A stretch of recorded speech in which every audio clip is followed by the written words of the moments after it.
Bonjour tout le monde, hola a todos y todas. Je m'appelle Gabrielle Pantier-Leboeuf et je travaille sur la représentation des personnages féminins dans un type très particulier de cinéma mexicain, le narco-cinéma.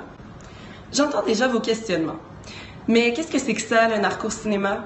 Serait-ce un cinéma produit par les narcotrafiquants ou peut-être plutôt un cinéma où les spectateurs consomment de la drogue pendant les projections? Eh bien, ni l'un ni l'autre.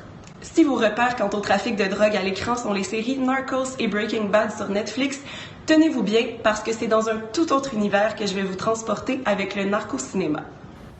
Il s'agit en fait d'un sous-genre de cinéma populaire à très petit budget, style série B, qui se fait à la frontière du Mexique et des États-Unis depuis les années 60, mais de façon encore plus importante depuis le tournant des années 2000. Ces films racontent de façon souvent élogieuse la vie et les exploits des narcotrafiquants et leur coût de production se situe entre 30 000 et 50 000 $ américains par film, soit 10 000 fois moins qu'une méga-production hollywoodienne comme Pirates des Caraïbes jusqu'au bout du monde, qui a coûté 300 millions de dollars à produire. Ces narcofilms sont faits tellement rapidement et avec un si petit budget qu'ils sont souvent remplis d'erreurs de montage et d'effets spéciaux pas toujours très convaincants.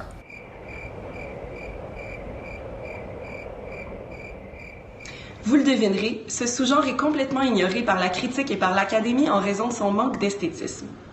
Mais le plus fascinant du narco-cinéma mexicain est probablement la rapidité de sa production. Si un film moyen peut facilement prendre entre 12 et 18 mois à produire, un narcofilm se fait en plus ou moins 2 semaines. Oui, vous avez bien entendu, en 2 semaines. Je ne sais pas si vous en rendez compte, mais on parle ici d'un potentiel de 26 films par année pour un même cinéaste et de plus de 100 films produits par chaque narco-cinéaste mexicain entre le début et la fin de ma thèse.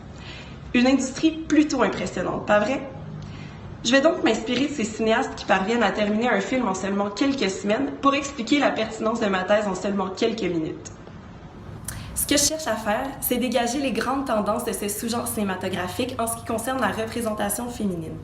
Ces grandes tendances pourront alors, je l'espère, être ajoutées au contenu des cours de cinéma et de culture latino-américaine tant au niveau collégial qu'universitaire et particulièrement au Québec, où il y a une importante communauté mexicaine qui gagnerait à être comprise davantage. Une grande question s'impose cependant.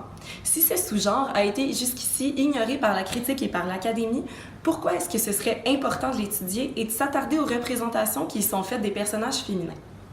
Il se trouve que ces films, malgré leur très abondant défaut technique, sont présentement le sous-genre de film quantitativement le plus produit en Amérique latine.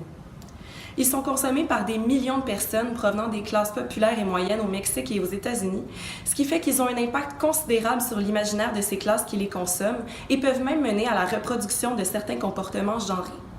C'est parce que ce cinéma atteint autant de personnes en Amérique du Nord qu'il me semble essentiel d'étudier les archétypes qui y sont présentés. Comme je cherche à dégager des tendances, il est important que je visionne le plus de narcofilms possible. Heureusement, j'ai déjà eu l'opportunité d'en voir 80 lors d'un marathon académique de 3 semaines à Mexico, où j'allais passer 12 heures par jour dans une salle de visionnement de l'Université nationale autonome du Mexique ou de la Cinémathèque nationale.